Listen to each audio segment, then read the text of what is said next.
All right, let's put these libations. Okay, see how we're going to do this. Turn this around this way. You know the drill for the libations, to conjure up the energy. And when I get into the lecture, we'll explain even deeper things on why we pour the libations, how it could even work. It can work for you. Okay, Awas, Ashe Newt, Ashe Apit, Ashe Tyert, Ashe Sut Nubit, Ashe Sut Nessie, Ashe Typhon, Ashe Bar Typhon, Ashe Baal Kabel, Ashe Kivin, Ashe Sutek, Ashe Sidek, Ashe Malektoth, Ashe Vashashetu, Ashe Akanapon, Ashe Obatala, Ashe Orunla, Ashe Ife, Ashe Babaluaye, Ashe Oshun, Ashe Ogun, Ashe Legba, Ashe Shango, Ashe Orisha Oku, Ashe Oya, Ashe Iminja, Ashe Dambawalawedo, Ashe Papagede, Ashe Bridget, Ashe Marasha, Ashe Adam Gordy, Ashe Legba, Ashe Ogu Farelli, Ashe Ogu Shango, Ashe Zaka, Ashe Alafi, Ashe Ishu, Ashe Da, Ashe Kether, Ashe Bina, Ashe Shakma, Ashe Tippereth, Ashe Naxar, Ashe Hard, Ashe Yased, Ashe Malkuth, Ashe Ain, Ashe Ain Sa'ur, Ashe Osea, Ashe Ptah, Ashe Ra, Ashe Amin Ra, Ashe Aset, Ashe Sashet, Ashe Selket, Ashe Hedheru, Ashe Nebhert, Ashe Ma'at, Ashe Raheru Kahudi, Ashe Har-Ur, Ashe Harpocrat, Ashe Heru, Ashe Ankop the Kunsu, Ashe Min, Ashe Menabith, Ashe Month, Ashe Petbi, Ashe Heket, Ashe Peket, Ashe Shekhar, Ashe Tehert, Ashe, let's see, Kanum, Ashe Thunderdog, Ashe Sunbear, Ashe Kakshidi, Ashe Pataneta Unra, Ashe Samuel, Ashe Michael, Ashe Haniel, Ashe Bubiel, Ashe Gabriel, Ashe Elijah, Ashe Enoch, Ashe Tahudi, Ashe Anpu, Ashe Anush, Ashe Sudanush, Ashe Harsefi, Ashe, let's see, Sheba, Ashe Shakti, Ashe Kali, Ashe Sophia, Ashe, Jeshua ben Pandera, Ashe, Baal, Ashe Baal, Ashe Beth, Ashe Butchers, Ashe Bass, Ashe Dadun, Ashe Dawamudef, Ashe Sheba, Ashe Sibara, Ashe After Earth, Ashe Mithra, Ashe Abraham, Ashe Abra, Ashe Kunsura, Ashe Kinsu, Ashe Kunsu, Ashe. All right, Tyert, Ashe, okay. To all gods known and unknown, Ashe. Okay, when I start calling out the Hemmitt family, Ashe, the Shaw family, Ashe, to all of my family members, Ashe. So when I count to three, start calling out your family members. 1, 2, 3. Ashe, Ashe, Ashe, Ashe, Ashe, Ashe, Ashe, Ashe, Ashe, Ashe. To all gods known and unknown, Ashe. To all ancestors known and unknown, Ashe. Okay, so I guess that'll handle that. We got the plant up in there. And the rest of this is for me, because our spirit is just as old as theirs. So we're going to start off right now with different symbols and different things of the occult, which means that which is hidden. And this is one, when you ever see this particular symbol, this right here, and you see this represents, it's called the vesica. And the vesica is in actuality the womb. This is a symbol of the vagina. You'll even see this on some churches.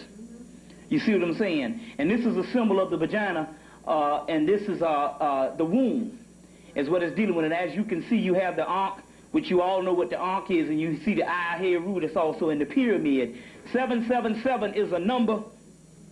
777 is a number of a group of people called the Dagon, which means fish.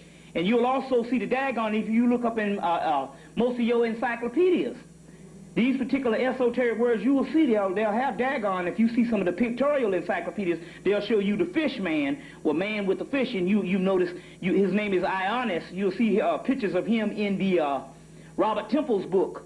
Robert Temple's book, you'll see pictures of that particular god. And where they say one particular person, he would rise up by day and he would teach people the arts and sciences by day, and he would go back into the sea by night. What's that, brother? Oh, you this, okay. He would go back into the sea by night, you know.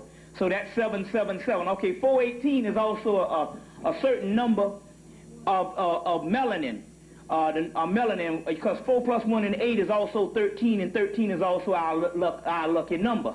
Also, so if you take 13 and you take it and put it behind each other, you would get the number 31. If you reverse it, you get the number 31. 31 is also a key number, because 3 times 31 is also thrice 31 is what you get the word 93, and 93 is another a spiritual number. But one thing that the teachers also in the Book of Law and other material, all numbers are infinite, from 0 to 9. But 0 comes from the ancient Atlantean word zivo. And if you notice, a 0 is a circle, and everything comes out of a circle. So in actuality, what you'll see is the 0 is the unmanifest, which is also a symbol of the womb.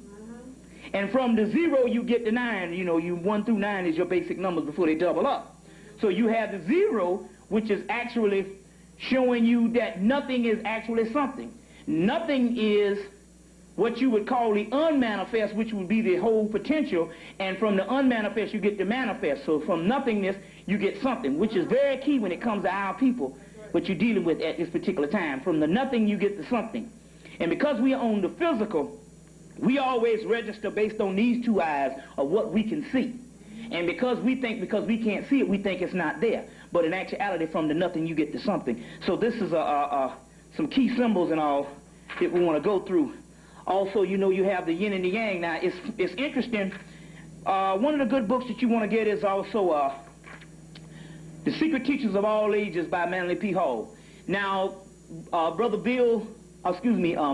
Steve Coakley is starting to use these books, and he's thinking that these particular symbols are Masonic symbols that is indigenous to white cultures, that is based on some type of power and rule, and based on the lodge, in which they take these particular symbols and they use them as the actual governing body of the lodge. But what he didn't realize is these particular symbols were given to them in the 16 universities of Salamanca, is one of those in Spain, and 16 universities throughout Europe. And they set up this particular masonry. They set up what you call the Knights Templars, and the Scottish Rite were all set up by the Moors.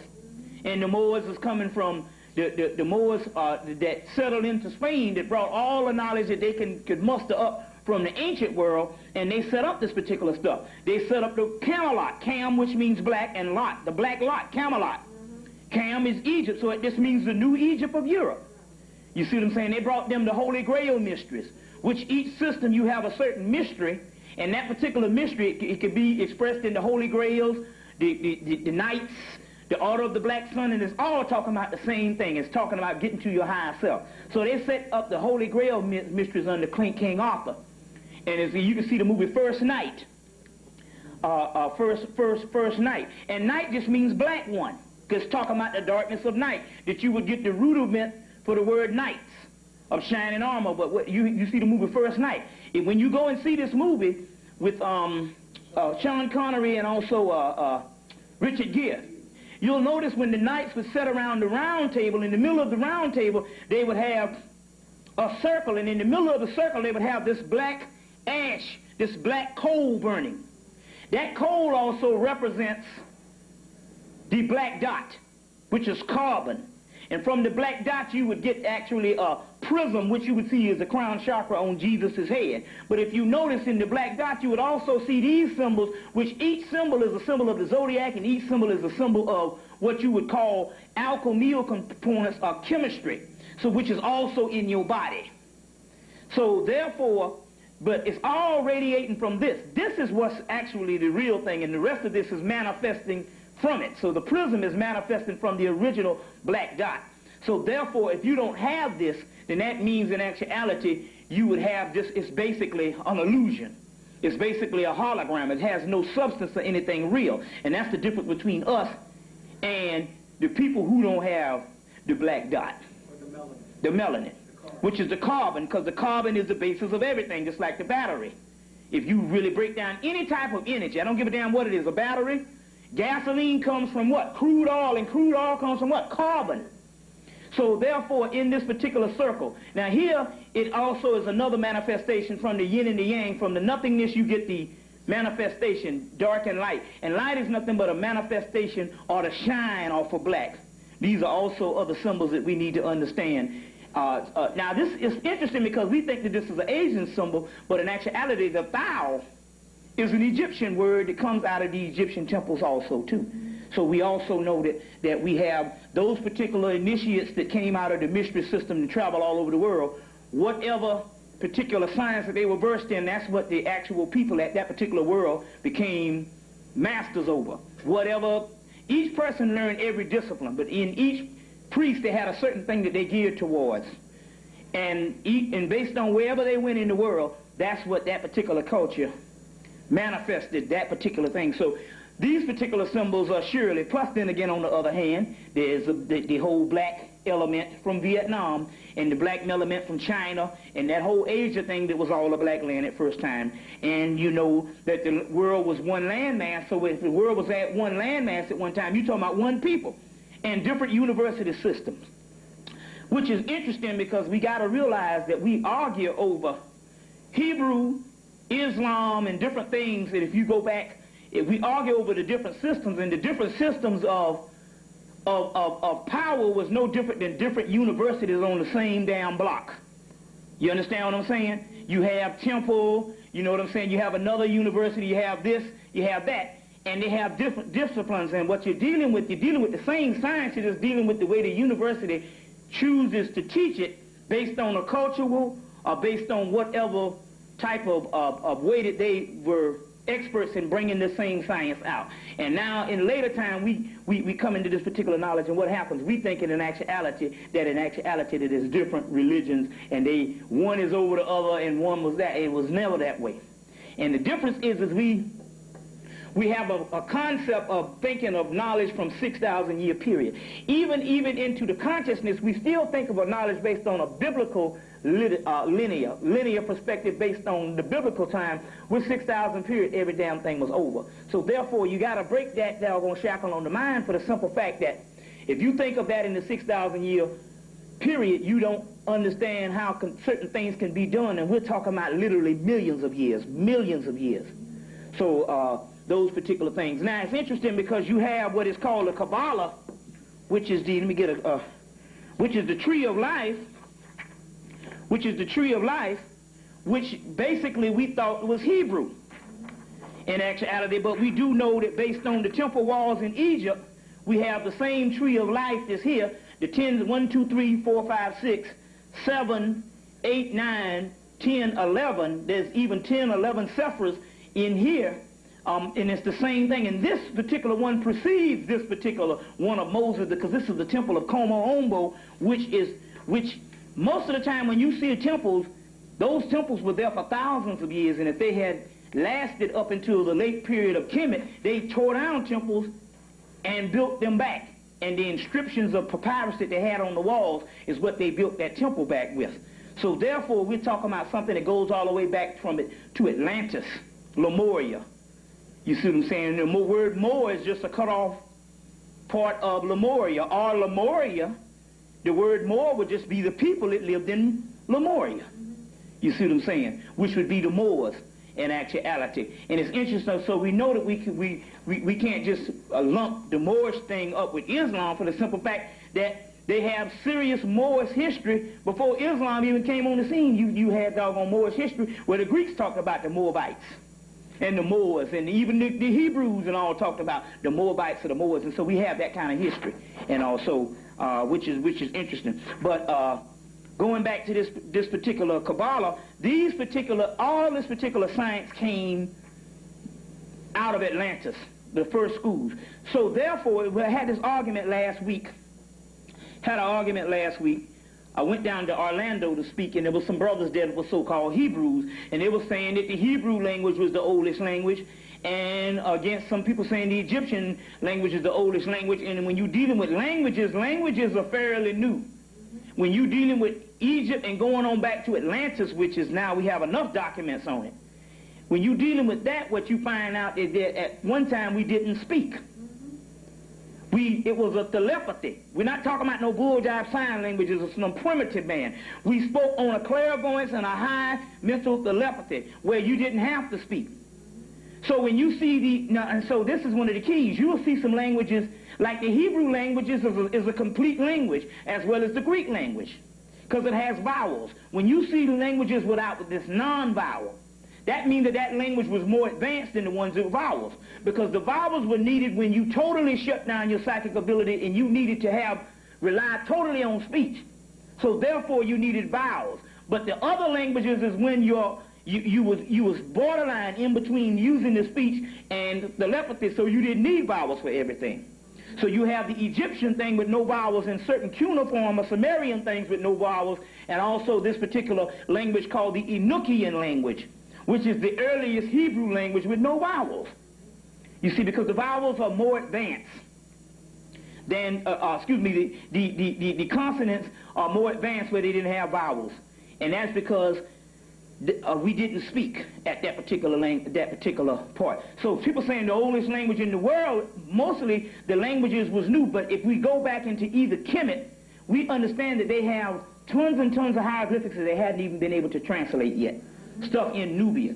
And they have hieroglyphics in metaneta, which is the word of God, which they said that is untranslatable, that if they was to unfold it, it would wrap around the planet 3 times. That's how much language that was that they haven't even been able to translate yet. You see what I'm saying? So therefore, when we're talking about it, if you look at demotic, hieratic, hieratic, demotic, let's see. Hieratic is you have the hieroglyph. You know what a hieroglyph is? The hieroglyphic is this. This is the hieroglyphic script. Now, but there's also, they had a writing script called hieratic and demotic. Hieratic is the earliest form of the writing script in Egypt, or Cam, and the later form is demotic. If you look at the demotic hieroglyph, and look at Hebrew and Arabic, they look almost identical. So you're talking about different languages that existed somewhere in the same area at the same time. It's just that the people across town, which would be, let's say, the people in California, wrote a different system. And they were all the same, they were all about the same type, the same age that you talk about that particular part. So therefore we say Hebrew, or we say the Egyptians, and we say this, and you was just talking about northern Ethiopia, greater Ethiopia, northern Kush, Punt, Kush, Somali, Cam, which you're talking about one area that had the same race of people, and this is the particular culture of the race of people, and now everybody think one that came before the other. And Samaria, that was also a part of that particular form. So that was an argument that we got into at that particular time. Now this is very interesting, because this is a symbol of Ra, where it says the beings above, the beings who live below say that God is on high, while the angels in heaven say that God is on earth. Now, under here you will see a picture of a symbol of Ra, and you can see Ra has the horns on his head as well as the winged disc, and as well as the winged disc. But this is a symbol of the goat of Manes, or these particular goat head, ram-headed Sphinx that they have in the temple of Karnak. Now, if you see these particular horns that's on the head of this particular one, it's interesting to note that you have Heru, or Hathor, with the horns on the head. Later on, when the Christians came, they took the horns off that head and put on the head of what you call the devil. But they didn't do it. The Greeks form of Ra, early form is Sut, later form is Ra, and so the Greek form of Ra, or Sut Typhon, which is the first Sut Typhon, which is just another earlier name of God, was the god Pan, which is the god Pan, the Greek virgin. So therefore, since the Christians borrowed their particular gnosis or their particular knowledge from the Greeks, the Romans borrowed their stuff when they concocted Christianity. They took a symbol of the ancient god Ra, which the same horns and turned into, which is this particular symbol is an ancient symbol. It's not a distorted symbol. It has the star in the head, which is the fourth, which is actually the pentagram, which is the third eye. So it's not actually a distorted symbol. But the Christians took this ancient symbol of Pan, the god Pan out of Greece, which is a form of the god Ra in Hemmitt, and they just said that's a picture of the devil. So there was no such thing as this particular spooked out devil. It was ancient science, so they had to make a picture, so they took one of our ancient pictures and put on the head. Also, if you get the book Jeffrey Burton Russell, his name is Jeffrey Burton Russell, and the name of the book is, I think it's called The Devil. The history of, I think it's called The Devil, and the history of the devil from antiquity to the Middle Ages. And in the book, it shows you how these things came about. They also took the cow horns of Hathor, which is an earlier form of the heavenly Mary or Isis, which has the cow horns that you've seen in Egypt stuff. And those, anytime you see the horns, it just means it was an ancient person. Where the actual, when you see the horns, it's actually the ancient people are showing you how in tune we were with nature. So to put the balance between the horns and all this, you see, on the head and all. But that particular, what you see here with the third eye in the middle is in actuality, what you would call the third eye here, but you see the pentagram. Also, if you notice, you will see also here, this is also a Masonic symbol. This is also a Masonic symbol that you see. All these things have been turned around. You see what I'm saying? And now we're thinking that these particular things here are negative. Also, you see the cross. Now, that means that if you see a cross, and you'll see this particular picture, I'll draw one for you. I got some paper here. You'll see this in the Rosicrucians documents. If you ever see this, you ever see this particular picture? Y'all doing all right? All right. We get it on tape. If you ever see this picture of a cross in the middle, like this, and you'll see a rose in the middle. They call it the Rosy Cross or the Rosy Cross or the Rosicrucians. You'll see a cross and you'll see a rose in the middle. That rose is none other than the famous black dot. What is the cross? The cross is nothing but your body. If you take your hands and do this and stand, this is what the cross is. You see, this is the cross. But in the middle of the cross is the black dot, you see, which is the key, and you'll see the Rosicrucians talk about that. And that's why you see this particular goat that's in the middle of this particular cross, and is also an ancient symbol that we're thinking that is actually negative. And I do believe that a lot of well, we know now that a lot of the New World Order material came out that has ISBN numbers, which means the government approved it to come out, is because that they wanted you to not get back into your ancient science. So they wanted you to not get back into your ancient science. So as a result, they came out in the early 90s, in the late 80s, to turn you against all this stuff. So when you see it, you still thinking it's satanic. So what they do is this. First of all, they give you this system of, the Illuminati and the whole rule. Well, we know this is true. We know that this is a conspiratorial government. That's no problem. But the point is you are mixing the conspiratorial government and what they do with our ancient symbols. And that's one thing that Steve Coakley, I think he's learning this now, but a lot of the ancient symbols that were based on the hierarchy of what we would call the way that the Europeans ran their system, they ran their system, which is perverted, but the actual symbols go back to us. The actual symbols go back to us, which is the same as this particular symbol, the Sabbatic goat, which is you see, which is here's the same star, the same horns that come out of the head. This, which you see this pipe that's coming in, you see this particular flame, which is nothing but your spirit. You see the wings and all this represents flying. You see the same wings on Jesus, angels. Right here, I'll let you put your tape back in. Right here you have the breast. Right here you have the breast. So it looks like a male, but it has breasts because it's talking about ultimately the spirit is both dual, male and female. So you have the breast, and right here you see the actual serpent, which is also talking about the kundalini. So this is definitely a black person, because the simple fact that it's talking about the kundalini. But yes, the Europeans do have the kundalini, but anytime you see this little particular dot, you know that they're talking about the black dot with us. Right here you will see a white moon, which is your traditional moon, which is a manifested moon, but right here is something called a black moon. So it's also talk about anything that you see that is manifested in light, there's always the carbon element behind it. And the symbol of the goat is none other than, in actuality, an ancient symbol where they merge nature with, they merge the actual nature with the actual human counterpart. And it's a symbol of chaos and all, where everything is one. So this is was done by Lippius Levi in the 1800s, and this has been one of the symbols that has been used for what they call satanic so-called worship, which is only a made-up thing, which is only a made-up thing by a certain society, which is certain European societies made up the.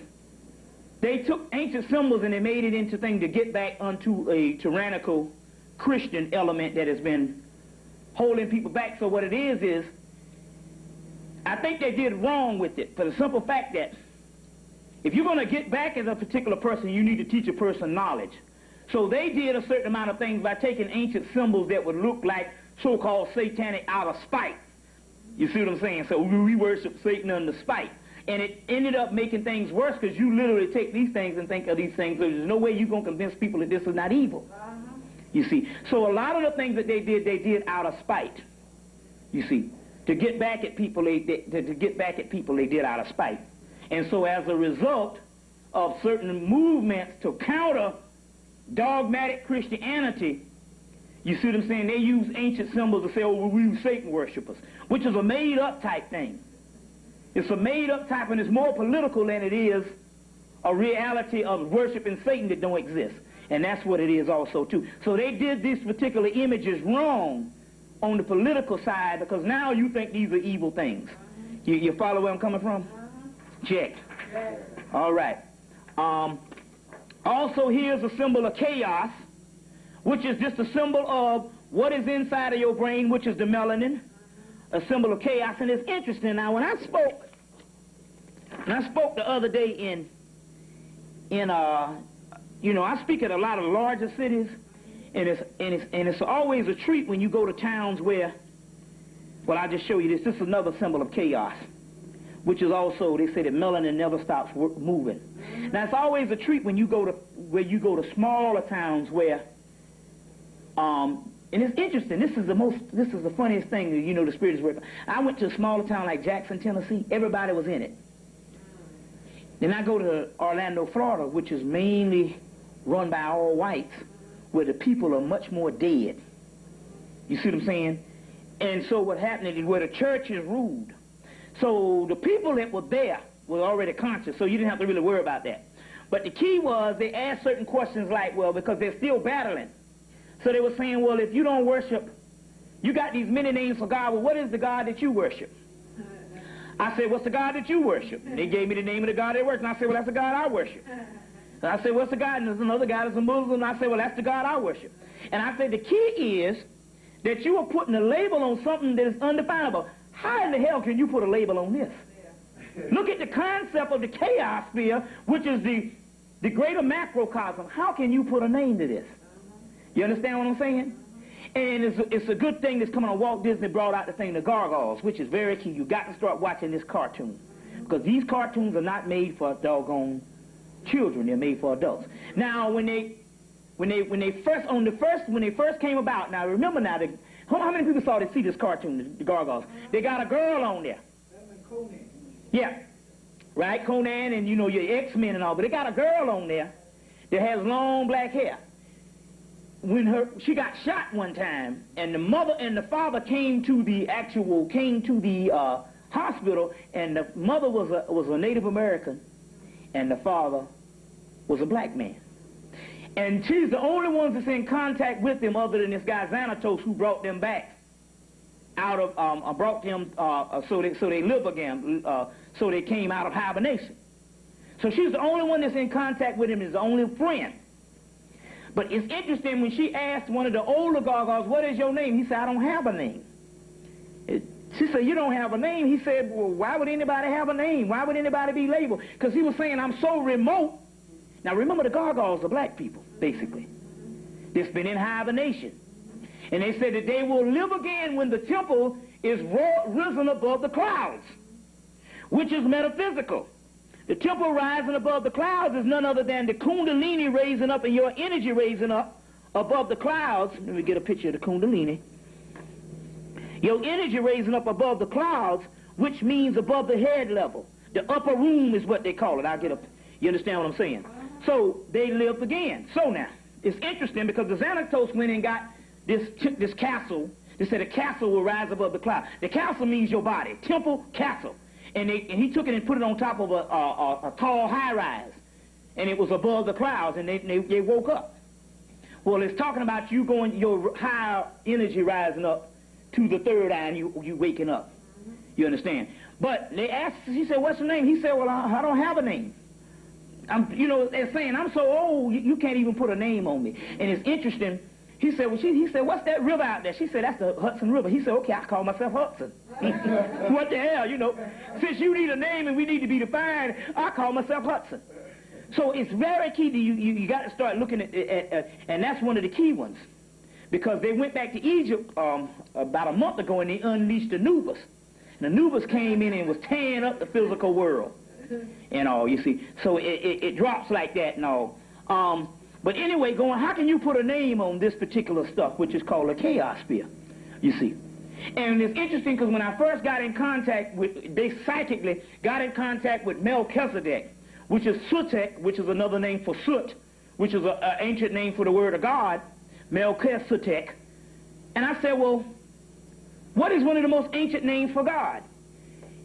And I said it's Sut-Typhon, which is one of the most ancient. Sut is the most ancient name that there's no other name that goes beyond Sut and Sutek in mythology. And I said, is that the true name of God? And he said, no, that's one of the names for God. But he said the original name for God is so high into the earth vibration, you can't even pronounce it, as if to say that the English language, you understand what I'm saying, or even languages itself cannot even utter this type of vibration which you talk about names of God, although you have many names of God. So it's not a verbal frequency. It's not a verbal frequency. So it can go down enough. So pick a name. And so we're arguing on what's the true name and what's the true, and it's talking about something that's on such a high level, how can you even put it in a damn box? And that's the mundane way of trying to characterize something and fit it down in our small perception. So therefore, there is no such thing as truth, and there's no such thing as reality. Is only what you define it is. That's right. That's getting a little way out there, but then again, on the other hand, whenever you think you got the ultimate, there's almost 1,000,000 miles more to go. You never get on top of knowledge, you see.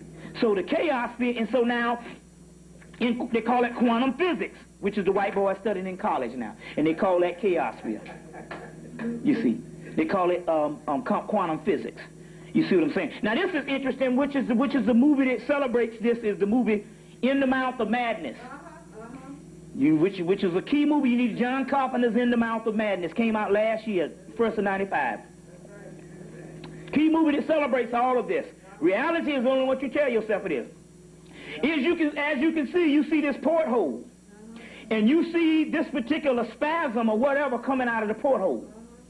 That is none other than your energy. And what you would look like as definable as if we have to show it on a physical dimension. This is something that's so great until we are only just tipping the iceberg of who we really are. You see what I'm saying? And if you see, and now one of the key things to define you, what you can actually register on the physical, to say, well, what are we like? When you look at the water, the ocean, it's the only thing that's made in the physical that we can actually say, what are we like? You see what I'm saying? Because there is no laws that can contain water. You can put it in a bottle, which this vessel is nothing but the bottle. But there are no laws that contain water. Water seeks its own level. So we're talking about, that's why they say the divine waters of chaos. You see, now this is interesting. Because here you see the chaos sphere, but you see a church. The church is nothing but your black body. And when you go and see the movie In the Mouth of Madness, you're going to see that everything is coming from behind a church. That's right. That's right. You see, John Carpenter's In the Mouth of Madness. Sam Neill was the guy who was the star in this movie. But anyway, this is nothing but you going back into the other dimension of the church. So in actuality, this is a restriction. This container is restricting us, and in one time this is going to break free from all of that. Break free from all of that. So these are also symbols in all of which we're trying to get people to understand. Here's another one. The symbols of the chaos sphere. You see what I'm saying? So in actuality, when you see this, this is you coming, and when it comes through this way, it's going to eat up everything in the physical. Another key movie that celebrates this is Stephen King's movie, The Langoliers. Did you see that? Yep.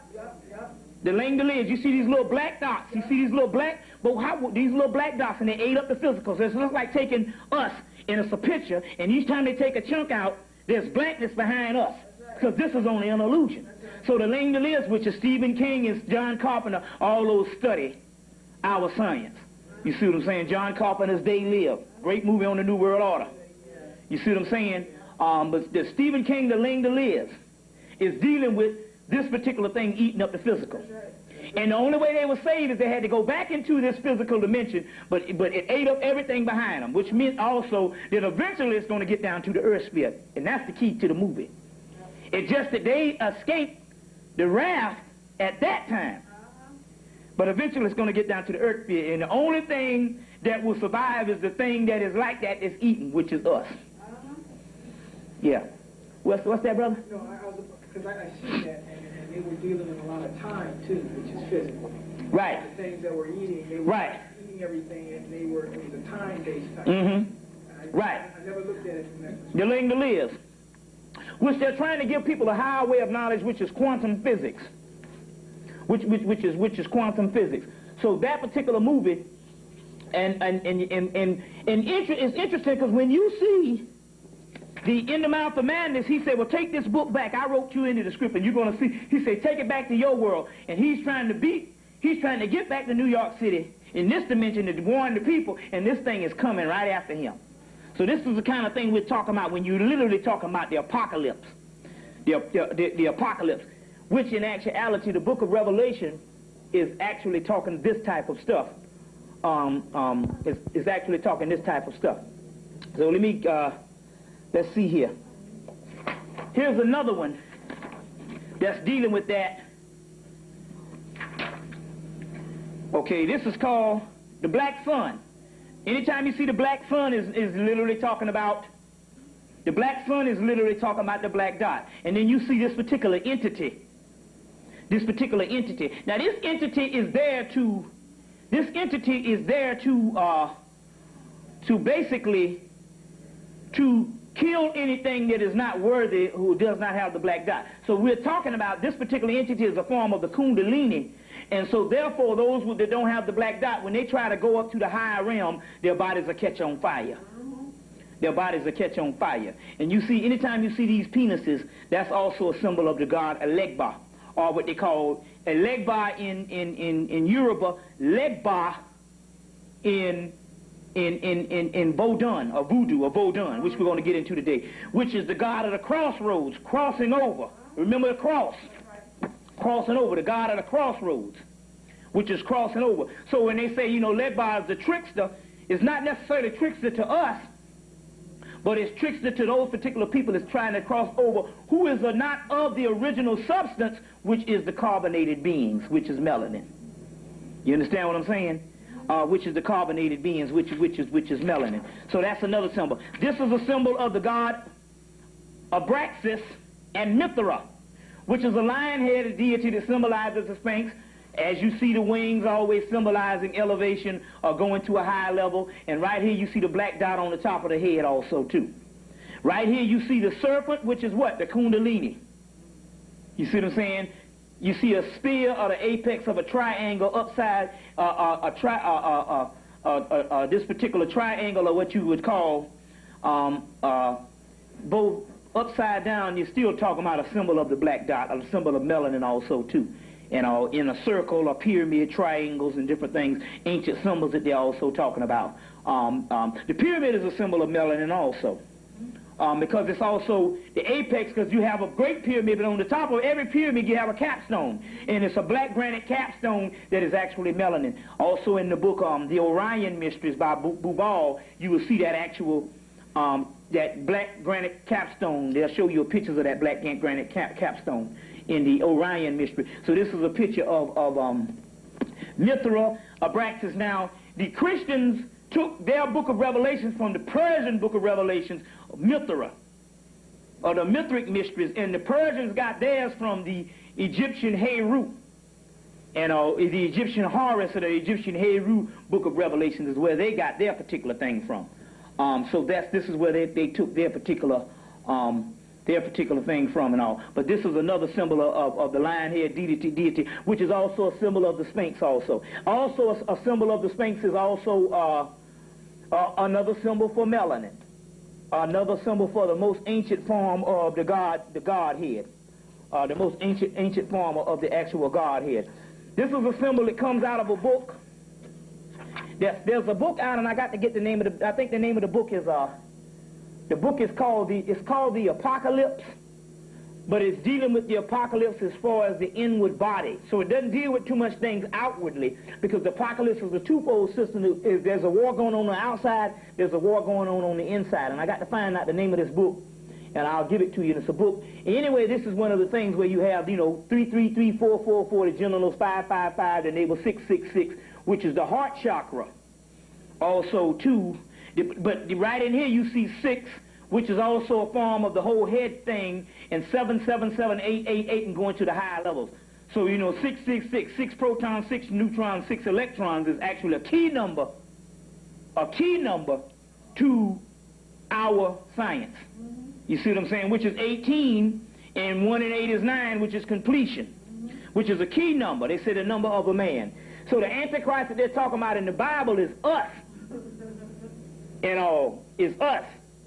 And so therefore it depends on who you coming back to kill, who you actually be the adversary of.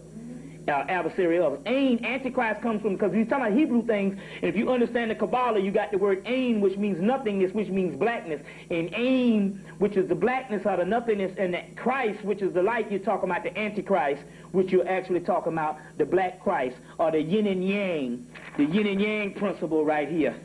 You see what I'm saying? This is a symbol of the Antichrist, as well as this. Anytime you have the prism of the actual energy coming from the actual carbon. So we're talking about things that's metaphysical, and most people are throwing them off because they brought them into moralistic terms, and that's what's throwing off the whole system.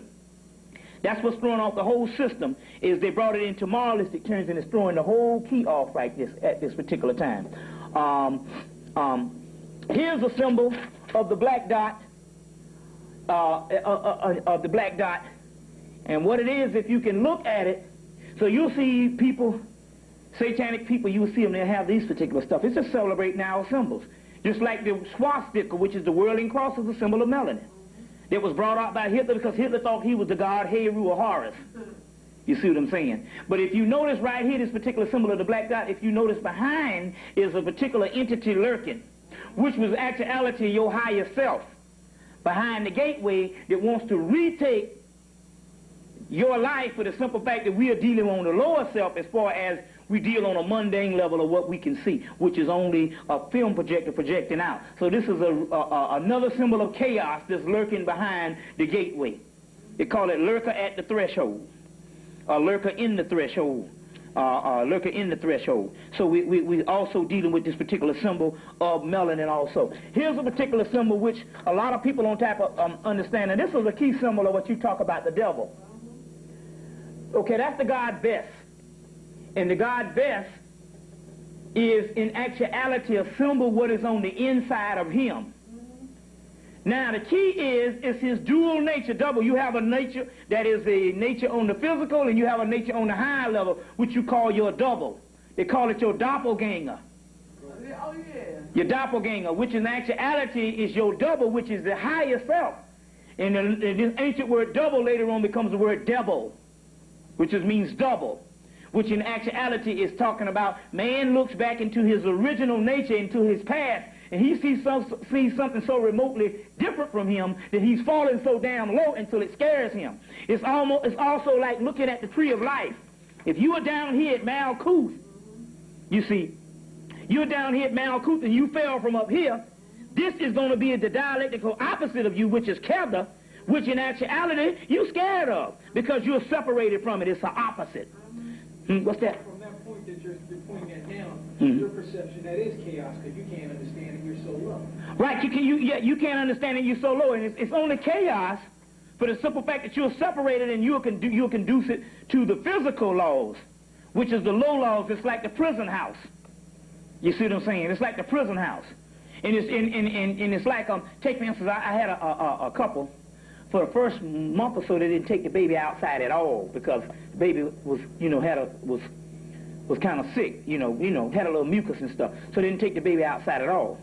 So when the baby came outside for the first time, the baby was, because it hit the sun, the baby was trying to, the baby was turning her head into the mother's breast. You see, because she couldn't take this, because it was a different experience than what she knew. You understand what I'm saying? So this is what we're talking about here. So the double that they're talking about, and you see these crocodiles is also a symbol of melanin also, and he's standing on the crocodiles, which is actually talking about standing in space standing in space. So the crocodiles, scorpions, dragons is all talking about chaos. And only just that chaos is that we got one small little point or dot from the chaos. From the doggone chaos, and so you're dealing with this. This is only a point. This is like you have the fabric of space, and then the Great Mother breaks off a piece and give it to you. That makes you God equal to the Great Mother, or the Great Creator. Why is that? Because I don't give a damn how much you got an ocean. If you take some water out the ocean, you might have it in a container, but it's still the same H2O. And if the container breaks and it falls back in the ocean, it's the ocean. So the only difference now is the separation of the container, based on the container or this particular curtain or this shell that is holding us. But in actuality, we are gods. For the simple fact, there's no way mathematically or no way in the world that you can not say that in actuality, because we're not talking about a creation that is different from the Creator. We're talking about the literal ancient fabric, or they call the ancient atom from the beginning, that is in us. So they didn't create a new star or a new fragment to put in us, which is the spirit. They're talking about she gave us the actual spirit that was in the beginning is in us. So they say the spirit of the Messiah to come is in us. That's why the Christians tell you what Jesus has been, Jesus always was. They'll tell you that kind of bull jive. They don't understand the concept of that type of thing. You see, they'll try to use that shit when you show them Christ older than being 2,000 years ago. Then they'll say, oh yeah, well he was there before. Yeah, he was there before and all, but you saying in actuality these pagans didn't have that, and you the only one got the damn Christ. You see what I'm saying? But the key is, the real consciousness is that you have the fabric of space, and then it broke up in the specks, and we got particles of that fabric of space. So that means if the water in the glass and water in the ocean, if you break the container over the ocean, it's going to come back. And it's the same thing if you break it and spill it on that ground. I don't give a damn what you say. If that sun is shining sooner, what's going to happen? That water is going to evaporate. You cannot get rid of water. It will evaporate enough that you have clouds that'll flood out the world. So obviously that means that you can't get rid of the water. So it's talking about that, and this is another symbol of the chaos. So no matter how long we've been in the container separated, ultimately, when the physical degenerates, we go back to the real one. So in actuality, we are God in the fullest sense. That's right. Because it's all one. That's right. You see what I'm saying? So it's all one. You see. So which goes to this one, where you have shamanistic, shamanic, which is also amethyst and spirit. This is the original thing when we first came on the planet. Then we went into this particular period, which pagan only means the people, and it also means the ancient Egyptian mystery systems that the monotheistic later on changed the word pagan into something negative. So the monotheistic come, that's when everything starts falling. Well, I believe in one God, but you don't put it in a box to the point that you can't learn the full aspects of God, because the simple fact, you don't put the damn thing in a box. And you're going about it blind. So the monotheistic comes, and then from the monotheist you have the atheist, which is just basically people that run the world now just don't believe in nothing, but they believe that in actuality, divine destiny, they're supposed to rule. And which is nihilist. Just nihilist. And basically, which is good because they ultimately tear up the doggone physical. And then you're going back to this particular part, chaos, and you see the word pan-demon. Pan, which is an ancient word for Ra or Soot, which is an ancient word. Demon, as I told you before, anytime you see the word demon, if you was thinking it was negative, in ancient terms, there was no such thing as evil as far as something. It was talking about demon. Demon and evil was also composites to show different types of energy. The most powerful energy was called demonic or evil. And the lighter energies was called Christ or whatever type thing it was called, or the lighter divine spirits is actually it was talking about the aspects of two polarities, but the ones that you call demonic, which meant it was more powerful, and it was actually the power in which the lighter Christ manifestation was coming from. You see, was actually coming from. So that means it says, Satan, get behind me, Soot on, which is Soot, which is the black one, the original black one, Anubis, which is another name for that particular, because Anubis is a black god, Soot-on or Shaitan later on, get behind me. You see Horus, which Horus or Heru, the original symbol of the Christ, and behind his head you see Soot-Typhon, which in actuality is his higher nature, but it's black, which is the higher nature, which is the higher nature, which is also which is behind him, and which is interesting because I got this picture of. See if I can find this picture right quick. I have this picture called Black Kundalini, which actually shows some part of, and which is the white boy drew. I got to go back in my thing and find this thing, which shows some part of what our spirit real looks like. So in actuality, which we're talking about doppelganger or double. So in actuality, based on what he's saying, our spirit really looks like, they're talking about these black forms. Sometimes people literally see these black silhouette forms in sleep, dreams, or sometime late at night, and they get scared of it. You see what I'm saying? Which in actuality you'll see in the other dimension. Now, but mind you me, this is not the total degree of what this thing can form in, because you can't contain it based on an image, because the image is only relative based on what images it is trying to perceive. You see what I'm saying? We're talking about chaos field, but we're looking at something on a higher level in this black Kundalini, the Trans-Yugathian gods. Trans-Yugathian gods is talking about something. Yugath, which comes from the Kali Yuga, which is talking about the cycle, or the end cycle, which is talking about something on the other side, which is actually us. You see, so which is actually us, which is the double. You see, which is actually the double. So these are actual symbols that we are all feared. So symbols of melanin. The draconian current lay in Africa beyond Egypt, as Massey has amply demonstrated. But the occult significance of Kim is the dark radiations of the human females whose vaginal vibration deposit the red earth of reciprocation. She is the dark goddess Kim Isis, which means black Isis, New Isis, which also means black Isis, of the womb and the birthplace of the all manifested life. And as you see, this particular sister is dancing with her particular head back, and this particular symbol, these are different symbols that they're talking about of melanin and different symbols of the chaos sphere, and of the chaos sphere, and all. So now, within the black dot, within this consists of a multiplicity, because it cannot be limited. Now, let me see. Now, hold on. Let me get something. Hold on 1 minute. It cannot be limited to just one symbol. We're talking about something on a greater manifestation. So we say within the black dot of melanin. And as you can see, this is also a form of the actual tree of life. This is nothing but another Egyptian form, because these all are the same people of this. It's just a tree of life. And also in the book, The Secrets of the Kabbalah by J.F.C. Fuller. In here, they will surely show you different symbols of the Kabbalah, as you can see, as well as in the front of the book, they'll show you other symbols of the Kabbalah they'll show you other symbols of the Kabbalah, which is the same as you see here. So all of this is all what's going on here, because here you see the same Hebrew symbols. But see, within the particular black dot that they're talking about, it's on such a high level until the point where it's not definable. All ancient symbols are nothing but archetypes of the collective unconsciousness which is in us. Ultimately, it's just talking about symbols to somehow indicate godhood. So they call it geometrical, which is talking about the angelic deities put together in one. And so each one of these symbols is a symbol of that. What's that, brother? Geometric shapes. Yeah, right. Which is geometric shape. There's something called geometric, which is talking about angelic.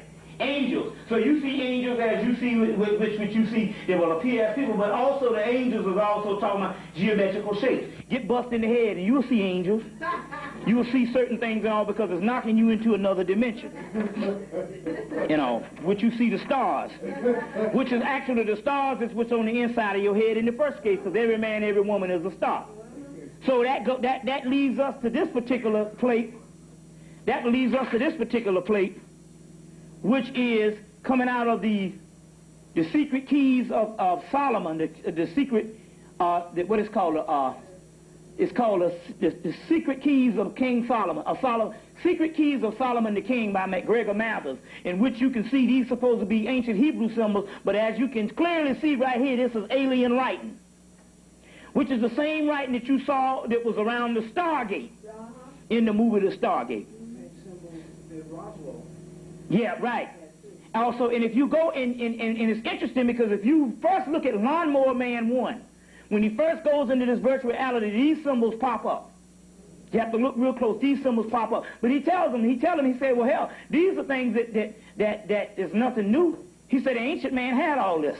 He said that they just lost it, and now you are trying to reinvent it back with virtual reality to get back into the psyche. And these things are also archetypes inside of your brain, which in actuality is supposed to be symbols based on the open certain levels of consciousness.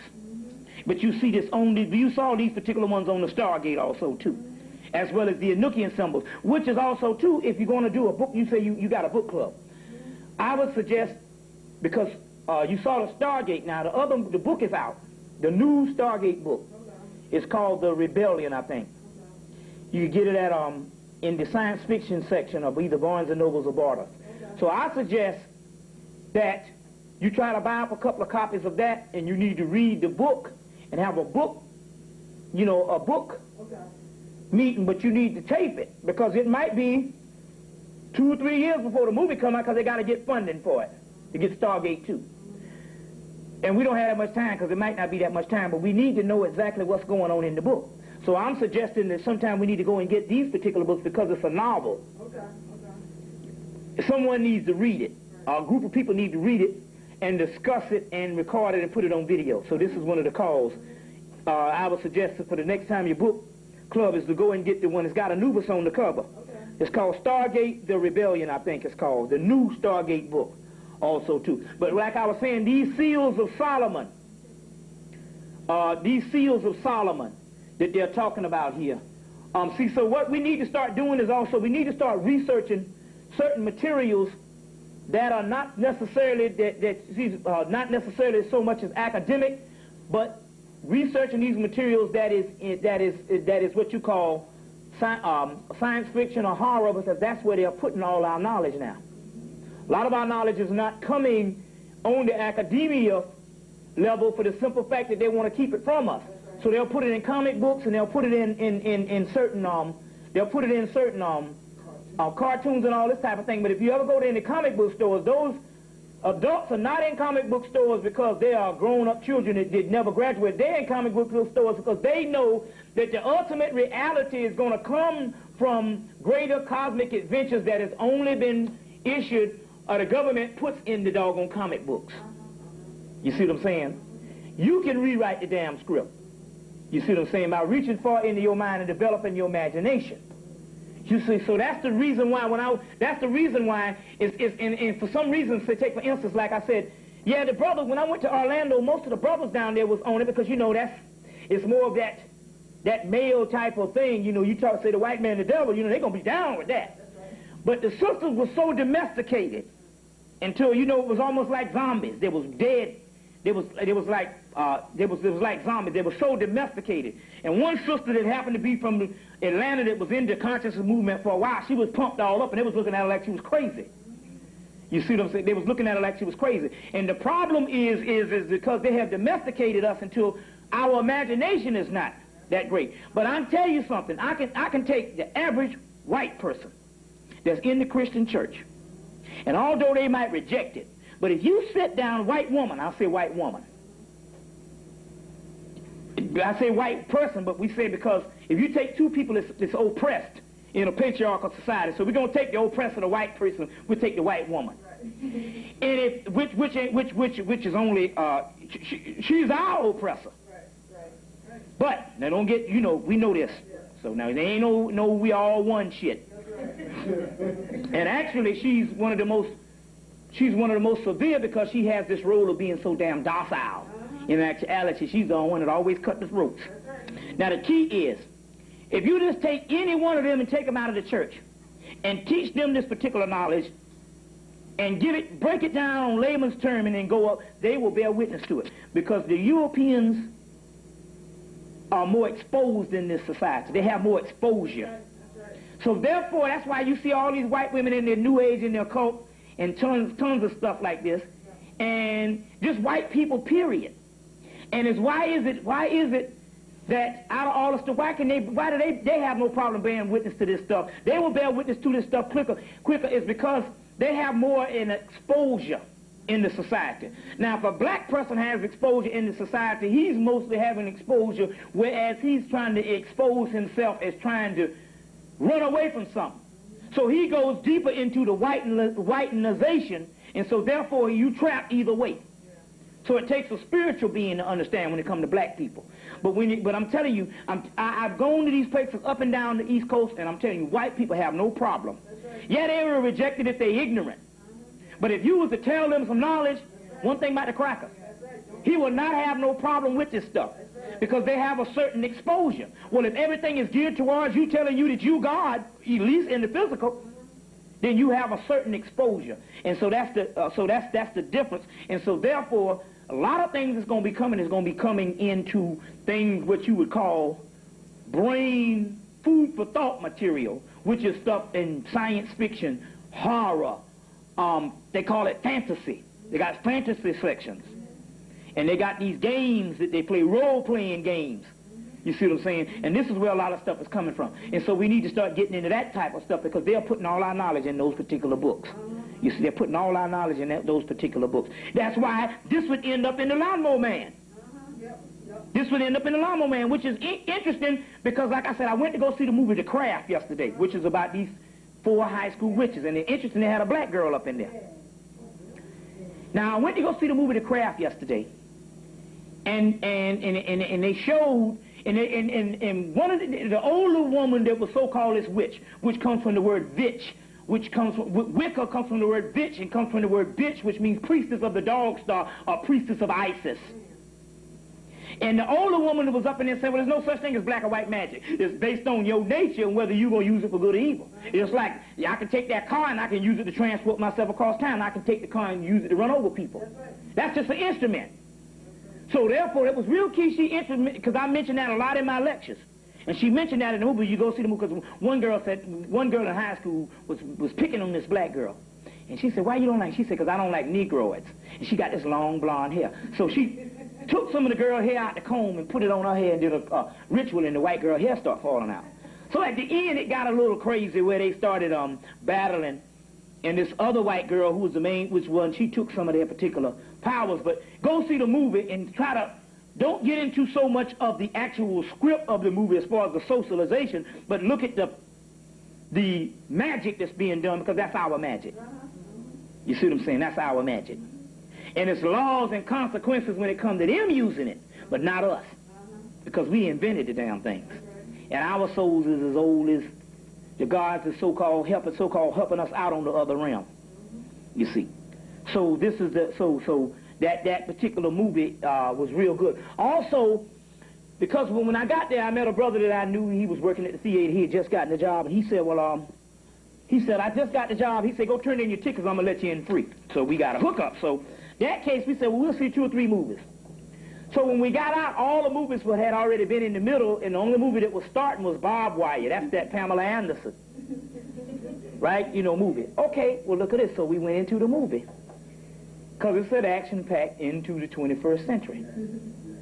So went into the movie. Now, lo and behold, who would ever think that the movie was all geared around, they was fighting and killing each other, all geared around one black girl.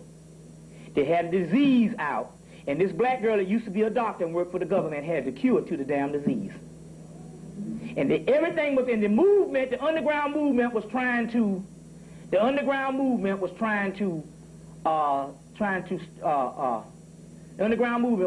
keep her alive because she had the key to the disease. And the thing about it is she needed to get on a plane and get to a certain way so she could get to do the job, so she can hook it up so the people can get the cure for the disease, because she had the cure. She knew the cure. Because it was, you know, it's just like Ebola and AIDS. It was invented by the government.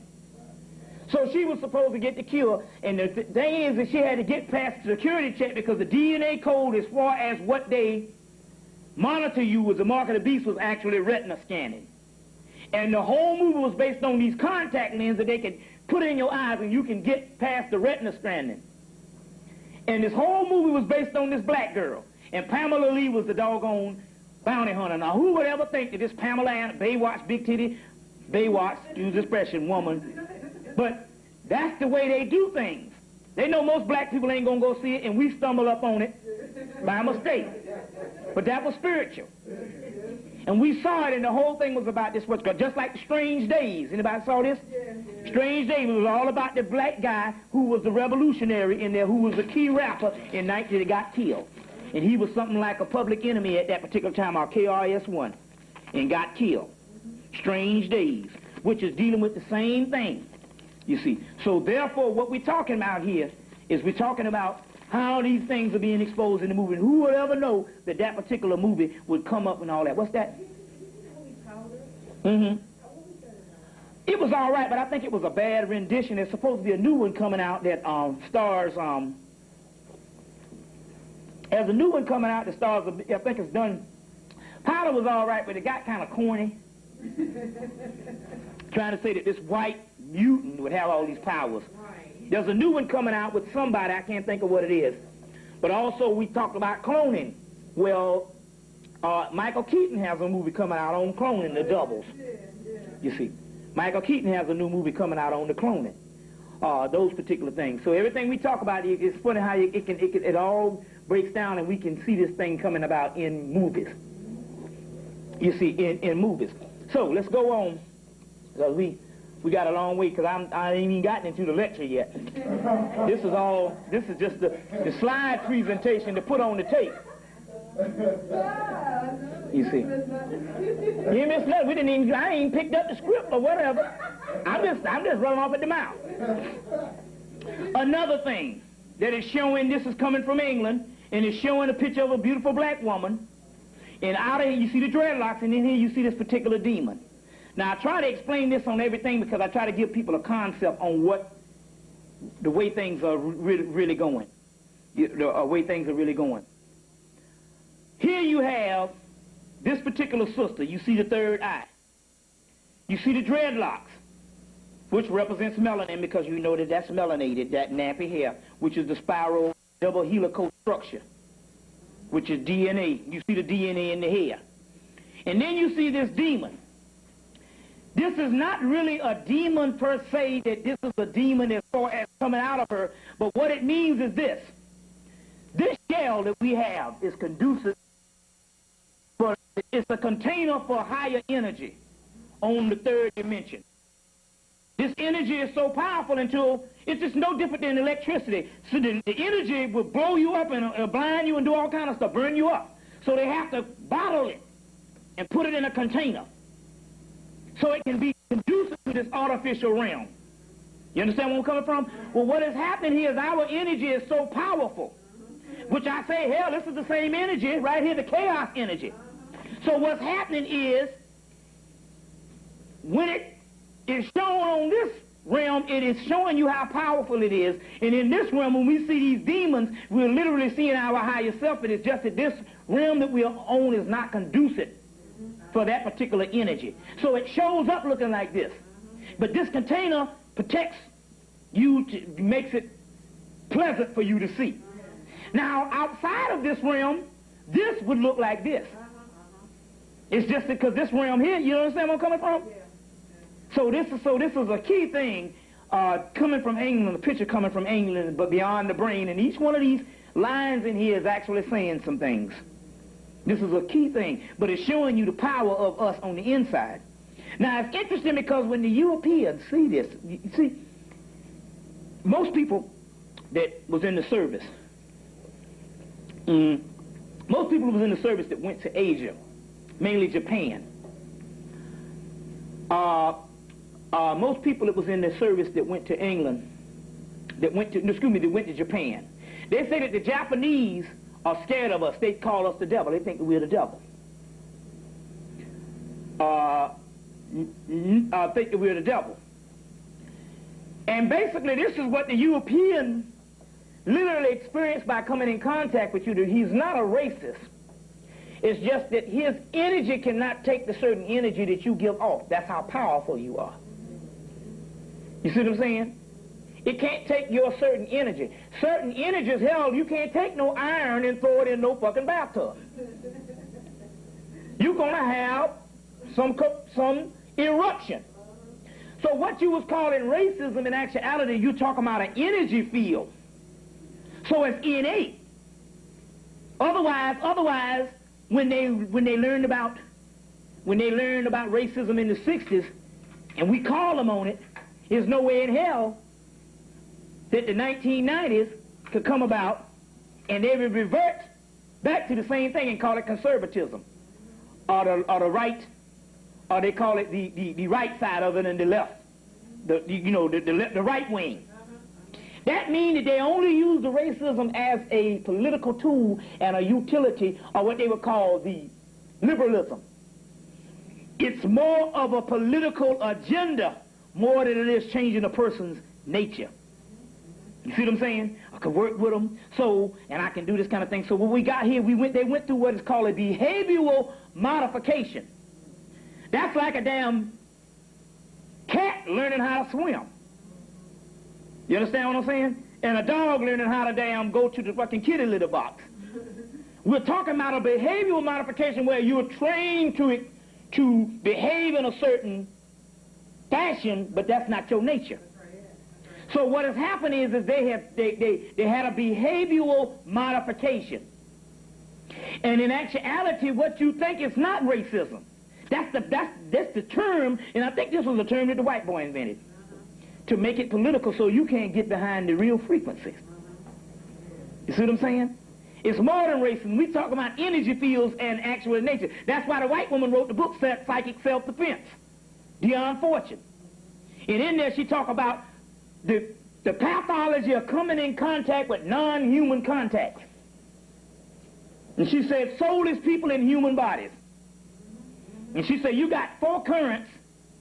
The human man got 4 currents, and the non-human has 2, which is talking about a lower level. And when you come into the non-human contact, it shuts down your 2. Now this is white people dealing out of their code. And she was no slowly either. This woman was trained in our science coming out of the damn British Museum. They knew our shit. So we're not talking about no Rudy Poon stuff here. We're talking about advanced people in the late 1800s. Dion Fortune. Psychic Self-Defense, Dion Fortune. You see what I'm saying? Pathology of non-human contacts. You see. So they can't take our energy. You see, they can't take our energy, which I'll read in a few minutes on how when by the time the Europeans took over the church in early Rome, you was perceived as the devil, and the person that they was talking about was you, and the images that they would see. So we talk about an energy. When it automatically comes in contact with each other, we talk about a hatred. Now they can learn to go against that energy, but it's only a utility. That's no different than you not necessarily like your boss that you got to go to work, take shit just to get a paycheck. That's the same thing we talk about, where you abide by laws. You see what I'm saying? Most of the laws in the United States make no sense, but you abide by them anyway. Don't even question them. You see what I'm saying? So this is what we're dealing with here when we're dealing with this particular concept.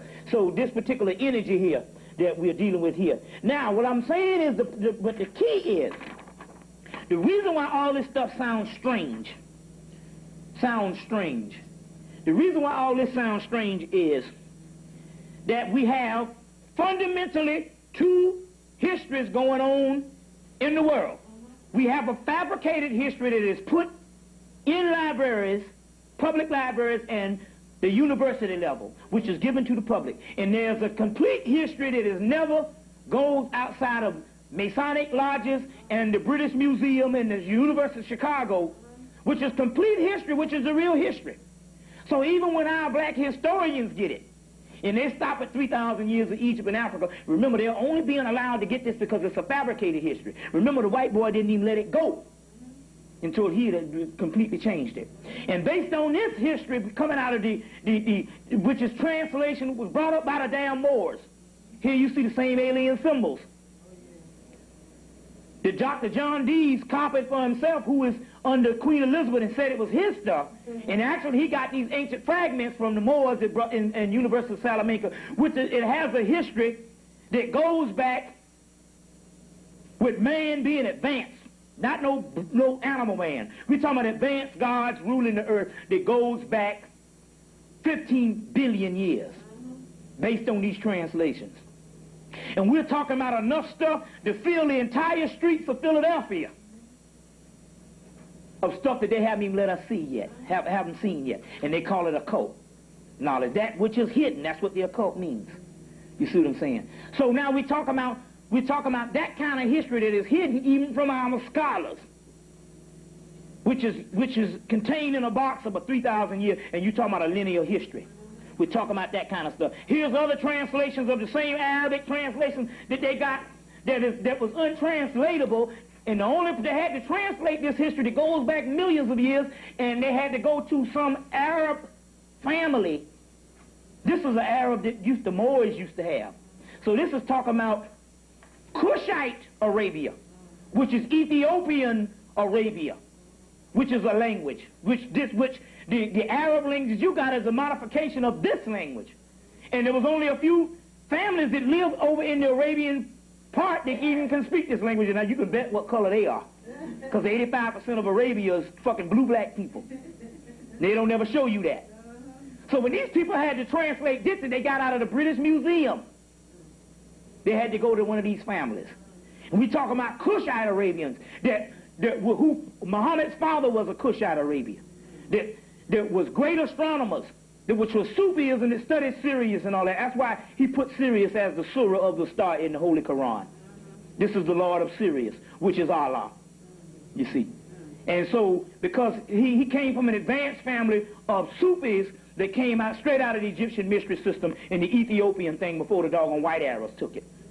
So we're talking about stuff that's untranslatable, and we haven't even begun to hit that yet, but most everybody got the damn key, because most people just messed up. What's keeping us back is most of the scholars and most of the so-called black leaders, they sectarianists, which means they're going to deal in one level, and they're going to say, this is the truth. Which we all know, we talking about millions of years and thousands of years, that everything is in fragments. He who knows one book knows none. And so therefore, that's the reason why I have been successful to this particular point, and I'm still the youngest one out here speaking. Most of the ones were older than me. And the reason why I have been successful, because I didn't get into a sectarian thing.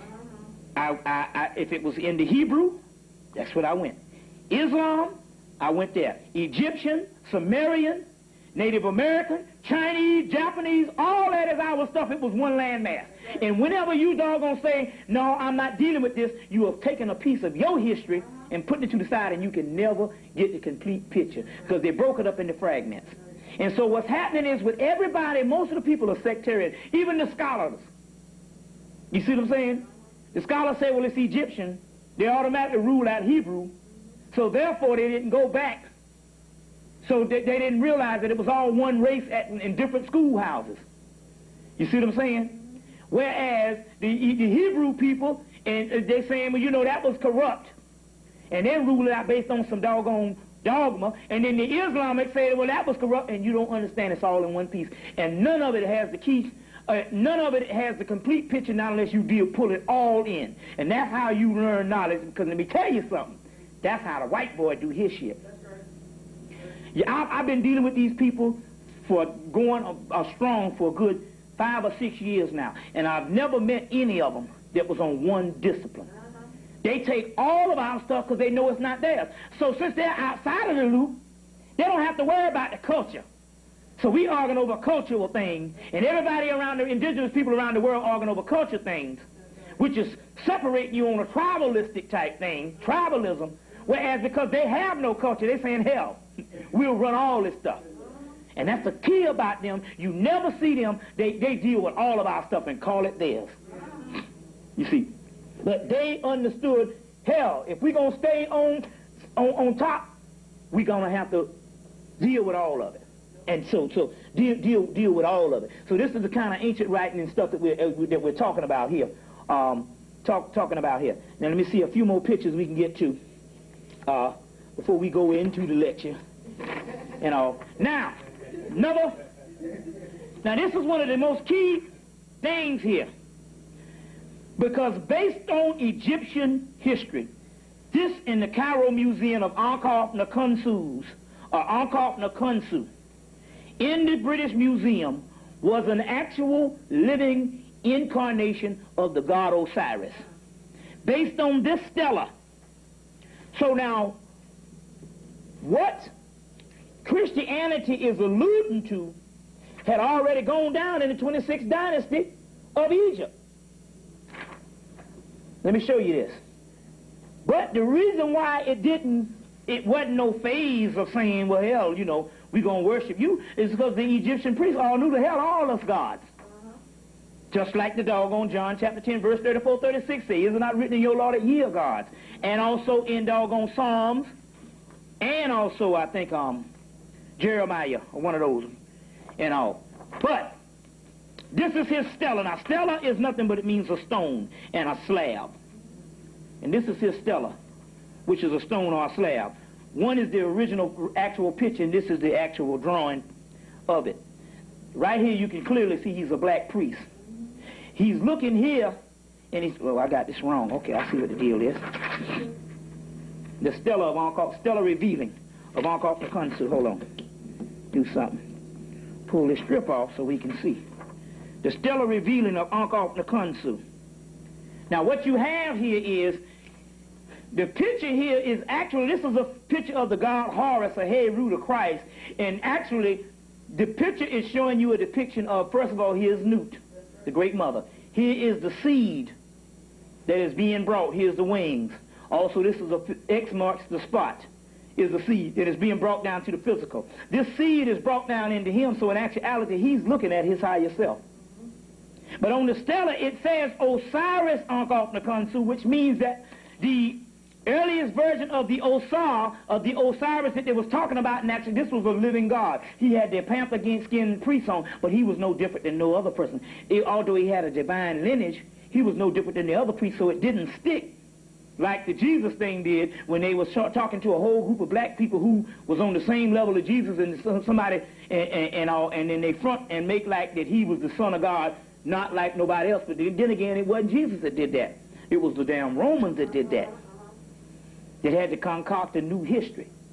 So, but this is a very key, because in the hieroglyphic things, there's even some stuff in here that he had even got some leftover secrets from Atlantis and put it in these hieroglyphs.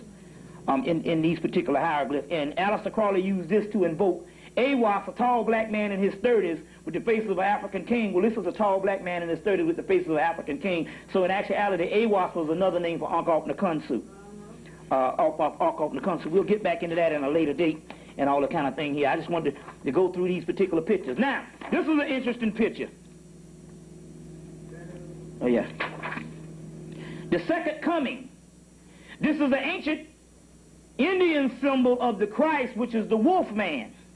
Now, this particular wolf man, mind you me, when we went on the Indian reservation, we invoked this particular entity called the wolf man. It's no different than this, which is the higher self, which this wolf is nothing but a symbol of the powers of what's inside of you, nailed to the cross.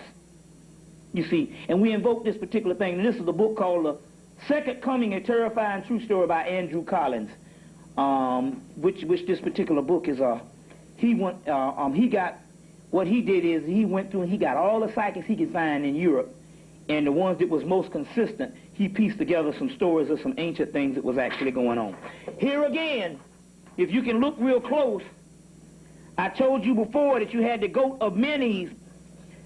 I told you before, here again, this is the Egyptian god Khonsu, that's a picture of a cow or something with horns, or a particular, and it's the Egyptian god Khonsu, which is a symbol of the Christ. And right here you will see where, and the Greek god Pan, which later on said that was the satanic symbol, which is actually our particular stuff, with the Greek god Pan, which is our particular stuff. So I just want to go through those particular things. We'll go back, as I go into some things, we'll go back into some stuff. So right now what I'm going to do is I'm going to cut this off, and we're going to go into a certain amount of current events right now. First of all, we want to deal with the Ron Brown incident, because that was an actual hit. To take him out, that was an actual hit. Mind you me now, you know that these Masonic hits and all this particular things when they take people out. He was assassinated on Martin Luther King assassination day. You see what I'm saying? Or either it was the day before. I think it was the Martin Luther King assassination date. So what we're talking about here, we know that this is a hit. What also now, remember now, all of this stuff now, when I went back home, I think after I came here, after I came here, I went back home, and I went to the white boy, went back up in the store, and the white boys were saying, well, we in trouble as far as saying, well, we're not going to be able to sell these books in a couple of years, or in a year or so. So he said, because soon as the book companies get them out, other people sit down and they enter all material on the internet. So therefore, all these particular occult books and stuff you can get on the internet. And so only thing hell you need is a box of paper, and this shit is for free. So a lot of this stuff is being entered on the internet, and it's interesting because when I went to New York about a month ago, some college students, some brothers, and sisters, Daoud went to speak with a group of college students in their home, and they had this stuff, and I was like, man, where you getting all this stuff from? They had ancient stuff on Atlantis. I got it in my bag, some documents on Atlantis and the war in heaven. I said, man, this is some badass stuff. And they said, we getting it off the internet.